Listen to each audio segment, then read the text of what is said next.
রাজধানীর বনানীতে তুচ্ছ ঘটনায় প্রাইম এশিয়া বিশ্ববিদ্যালয়ের শিক্ষার্থী জাহেদুল ইসলামকে ছুরিকাঘাতে হত্যা করেছে দুর্বৃত্তরা। সহপাঠী এবং পরিবারের সদস্যরা জানান, শনিবার বিকেলে বিশ্ববিদ্যালয়ের ক্যাম্পাসের সামনে সিগারা খাচ্ছিলেন টেক্সটাইল বিভাগের তৃতীয় বর্ষের শিক্ষার্থী জাহেদুল ও তার বন্ধুরা। এ সময় প্রথম বর্ষের কয়েকজন শিক্ষার্থীদের সাথে বাকবিতণ্ডা ও ধাওয়া পাল্টা ধাওয়া জড়ান তারা।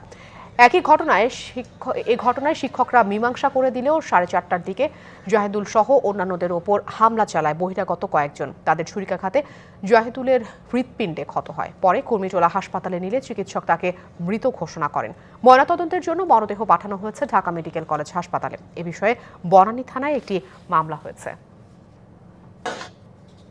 সমাধান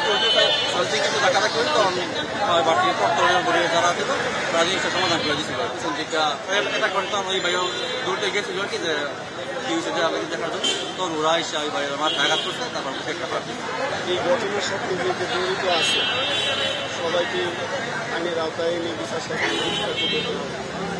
আর আমার বাইক না আসলে অনেক ভালো ছিল।